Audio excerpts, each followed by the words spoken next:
ஒரு மிகப்பெரிய ஆன்மீக ஒளி ஒளிர்கிறது. பைரவரை துணையாக கொண்டு தனி ஆளாய் தாய் போல் தேவி, தந்தை போல் பைரவர் என்ற நம்பிக்கையோடு பைரவர்க்கென்றே ஒரு ஆலயத்தை உருவாக்கினார் ஆன்மீக குரு ஸ்ரீ விஜய் சுவாமிஜி. ஓங்கி உயர்ந்த அத்திருக்கோவில் தென்னகத்தின் காசி என்று பக்தர்களால் அழைக்கப்பட்டு பக்தியின் பீடஸ்தலமாகிவிட்டது.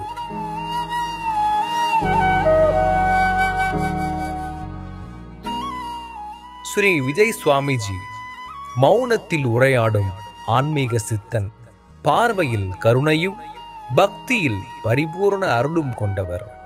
பைரவரின் பரிபூர்ண வடிவாய் பல்லாயிரக்கணக்கானோர் உள்ளத்தில் வாசம் செய்கிறார். பைரவரின் பாத வழியில் அவர் நடக்கும் ஒவ்வொரு அடியிலும் புனிதம் பரவுகின்றது. அவர் அருளுக்காகவும் ஆசைக்காகவும் அலைமோதுகிறது பக்தர்கள் கூட்டம். அவன் ஒரு சித்தன் என பக்தர்களால் போற்றப்படும் அவர் நாடி வந்தோருக்கு அருளும் ஞானமும் ஆசையும் வழங்கி பக்தர்களின் வாழ்வை படிப்படியாக உயர்த்துகிறார்.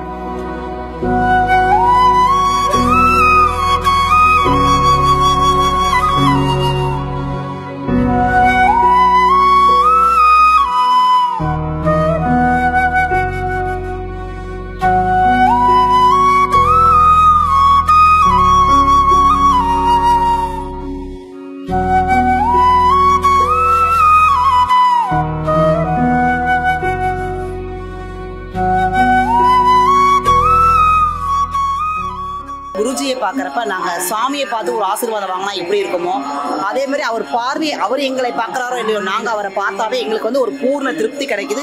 அன்னைக்கு வந்து உண்மையாலே இன்னைக்கு நம்ம குருஜியை பார்த்துட்டோம், நமக்கு நல்லா இருக்கு அப்படிங்கிற மாதிரி நாங்கள் ஃபீல் பண்ணுறோம். விஜய் சுவாமிஜிக்கு எவ்வளவு ஒரு அருள் இருந்தால் இவ்வளவு அழகா ஒரு கோவில் கட்டியிருப்பாரு. அவர் சொன்னது மாதிரியே தான் கடவுள் மேல் நம்பிக்கை வை.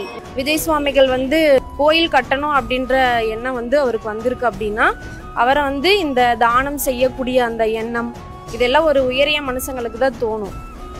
இந்த உலகத்தில் அந்த மாதிரி ஒரு தெய்வங்களுக்கு ஈக்குவலாக ஒருத்தர் தான் நாங்கள் வந்து அவரை பார்க்குறோம். விஜய் சாமிஜியை வந்து ரொம்ப எளிமையான மனிதர். அவரை வந்து ஈஸியாக பார்க்க முடியுது. பார்த்தாவே ஒரு பாசிட்டிவ் வைப்ரே வந்து நான் ஃபீல் பண்ணுறேன். அவர் கண்ணு வந்து ரொம்ப அமைதியான ஒரு கண்ணை நான் ஃபீல் பண்ணுறேன். அவர் ஒரு ஆளை சிங்கிளா நின்று கட்டி முடிச்சு மக்களுக்காக எந்த கோயிலும் இல்லாத ஒரு விசேஷம். நாமளே கர்ப்பகிரகத்தில் போய் நாமளே பூஜை பண்ணிக்கலாம். அந்த ஒரு சிறப்பு அம்சம் இந்த கோயில் இருக்குது. அவர் விஜய் சாமி வந்துட்டு எல்லாருக்கும் அந்த பர்மிஷன் கொடுத்துருவாங்க. கடவுளுடைய ஒரு அவதாரம் தான் சொல்லணும். அவருடைய ரூபத்துல தான் வந்திருக்காரு பைரவர். அவர் ரூபத்துல வந்து இங்க குடிக்கொண்டு மக்களுக்கு ஆசி கொடுக்கணும், அருள் கொடுக்கணும்னு அவர் மூலியமா வந்திருக்காரு. பரிபூர்ணமான இந்த கால பைரவரை வந்து இவர் உருவாக்கி இருக்கிறாருன்னா இவருக்கு அந்த கடவுளுடைய அருள் இல்லாம செய்ய முடியாது. அந்த பைரவனுடைய அம்சத்தை விஜய சார் அந்த சுவாமிகள் முகத்துல வந்து எனக்கு நல்லா தெரியும். இவர் வந்து சாதாரண மனிதனும் கிடையாது, சாதனை மனிதனும் கிடையாது. அவன் ஒரு சித்தன்.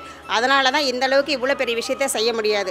சவாலே வந்து வெற்றிக்கு வழின்ற வகையில் அவர் எல்லாத்தையும் கொண்டு போகிறாரு, சவாலாக எடுத்து போயிட்டுருக்கிறாரு. கண்டிப்பாக அந்த பைரவர் அவருடைய மனதில் இருந்து கடவுள் தாங்க நமக்கு அது வழிகாட்டிட்டு இருக்கிறார். அவர் ஒரு கடவுள் தான், ஒரு சித்தன். அகமென்பதில்லை, நான் அறிவென்பதில்லை, அகங்காரமில்லை, நான் அகங்காரம் இல்லை, ஐம்புலனும் இல்லை, நான் ஆகாயம் இல்லை, தீயும் நான் இல்லை, நிலம் வாயு நான் இல்லை, பேரானந்தம் நானே சிவம், நானே சிவம், நானே சிவம், நானே சிவம், நானே சிவம்.